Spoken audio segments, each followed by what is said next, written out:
Hello guys, finally our cluster is ready to install the SQL Server and I don't have any error, everything look good.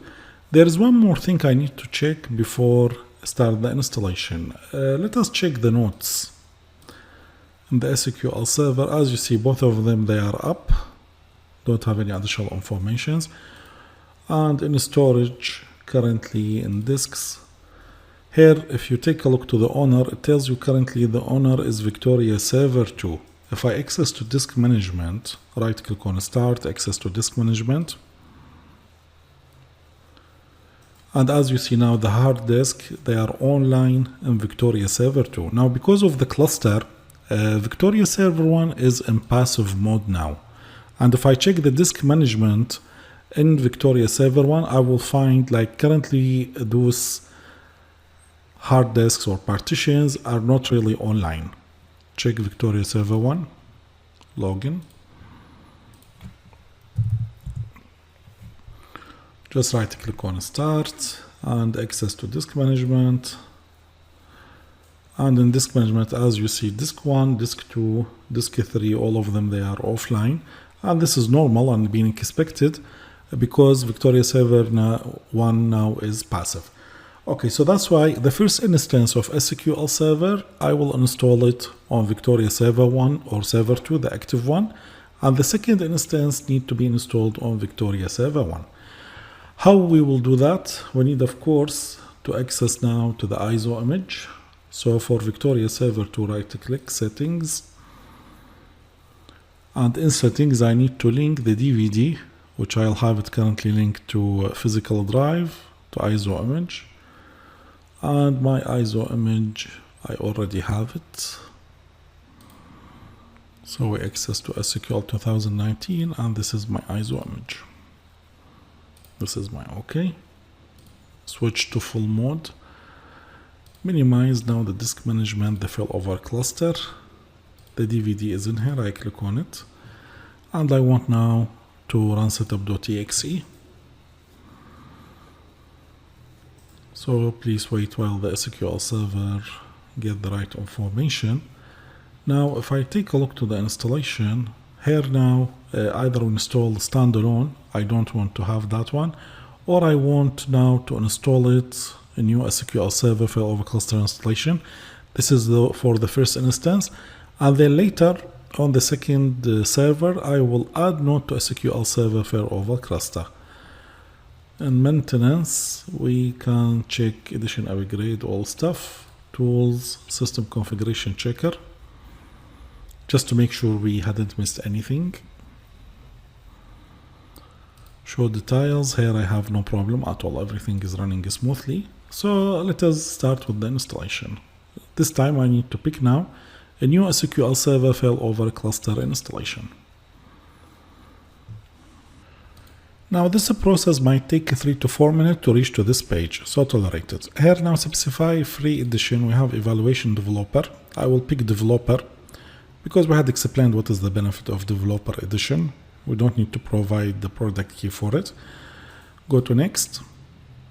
License term, there is no need to read or spend your time to read, up to you. Here you just need to accept by and end the license term to be able to move forward. Next. So use Microsoft Update to check for updates, recommended. Microsoft Update over security, whatever. We already checked the updates on those servers before even we start the installation of the cluster. So there is no need to check it now, just next. Okay, so here tell me like this is something now I need to do it. I have no options. Okay, check again. Let us see, because this computer currently is not connected to the internet. You remember we disabled the additional interface. I will see if the system accepts that or I need to activate and again check for the updates.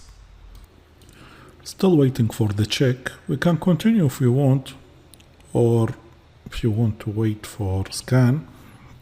Here I will continue because I know I have the last updates and I don't expect to have any problem. So just click on next. Now the system install setup file completed. Scan for product update, download setup file, extract and install. Here now the system starts to check for the rules.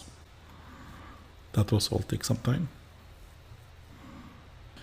Now each one of these processes might take a few minutes.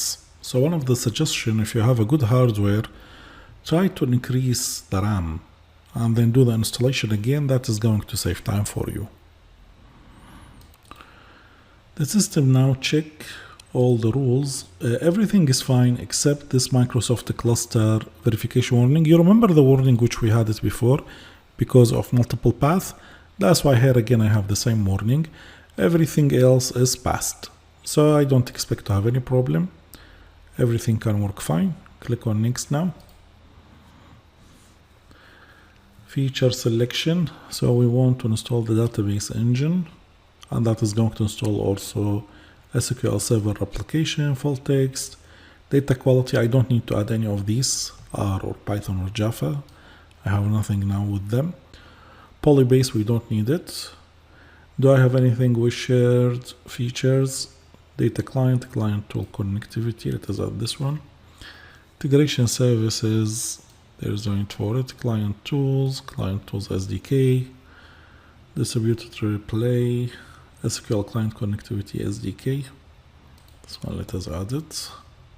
But anyway, you can just install if you want the database engine service. You don't need to add anything additional after that. Here to me is just for future. We might need to do some test. Now for the installation of instance source directory, shared feature directory, you keep it on C drive. You might ask, but we had to install it on S drive because this is where our shared folder. And the idea is correct, but the technique here, the main files to be installed on the server itself locally, later the database itself to be saved on the shared storage, and by this both Victoria Server 1 and Victoria Server 2 can access to it. This is the idea. So each one of these servers need to have its own files, its own libraries of SQL to be able to access to the shared storage on S drive, and that S drive contains the database, and in that case either Victoria Server 1 or Server 2 can access to it and manage it. So that's why you'll keep it to C drive.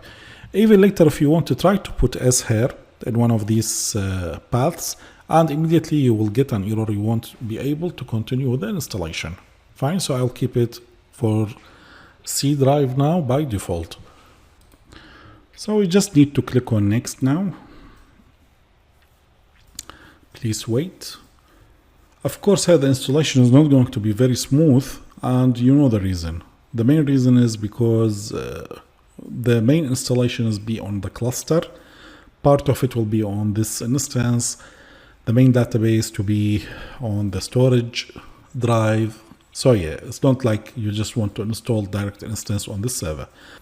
Now we need to specify SQL Server network name. With this one, don't use the name that we already have it in the cluster. Here in the cluster, if you remember in the roles, we have the SQL 2019 DTC. If you use this one, the system is going to show you the error. If you use even SQL 2019, again, you are going to get an error. Use a new name for the installation. So that's why I will use with this one, SQL 2019, and you can call it, for example, instance. This is the name which is going to be used. Now the default instance is MS SQL Server. I'm not going to change it. And SQL Server directory is this one. Finally detect SQL Server instances and feature on this computer. We don't have anything previously. Continue with next. Remember the name SQL 2019 instance. In this screen now we need to configure the cluster resource group. Here currently it does tell you that we have 3 groups, SQL 2019 DTC, cluster group, and the variable storage. And it does show you the cluster here. Available storage is reserved by Windows failover cluster. This is what we are going to pick for database storage. With this one group, the cluster group is reserved by Windows failover cluster, and this one contains resource SQL 2019 DTC. Here if you want, you can change the name of SQL Server to the name which you are giving it in the previous step and name it 2019 or SQL 2019 instance. 2019 instance and continue the work. Now the system automatically detect cluster disk 1 is a variable and we can use it, and even here it is still showing me that it is active online on the server. So this is the cluster disk 1 with the size of about 18 GB to be used now. It's being picked. We can continue next. Cluster network configuration, IP version 4, and here the subnet is as we see, and we need to give it an IP address. So for this one we give it 192.168.0.202. You remember 200 is reserved for the SQL cluster itself, 201 reserved for the DTC, and 202 now we are using it for the main SQL instance. Access to next. And by this later we need to configure now the name of cluster network, and also need to configure the name of SQL 2019 instance with this IP address. We'll do that here in Victoria DC1. We configure now a new host with the name of SQL 2019 instance with this IP address 192.168.0.202, and allow any authenticated user to update DNS records. Add host. Okay, done. Jump back to server 2 and continue the work. There is no DHCP. Now here we can specify the accounts which we want to use to install the agent, install server database, engine, current perform maintenance, task privilege to SQL Server Engine service. The recommendation with this one is to use a service account, and we had learned how to do that previously in the Microsoft Server 2019 series. But for now I will use gCyber Administrator. Just try to install this one as in a shorter time. So gCyber Administrator with the password. Here, of course, it is not recommended at all to use a domain admin. It's not recommended to use a user admin. That is going to create a lot of problems to you in the future. Startup type, currently I cannot change it. It is great. The system is going to control which engine to start, which database engine also to start.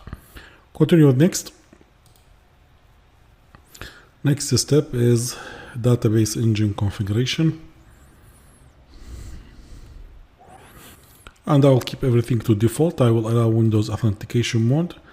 Data directories, all other works, I will keep it to the system. I don't need to change here anything by myself. The system is going to take care of everything.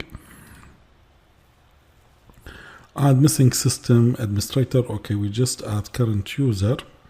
That is going to fix the problem. It is a SQL Server Administrator. Temporary database, maximum database object is not going to be changed with anything. Memory and file stream, keep it as is. And now we just need to continue the installation. So we access to next.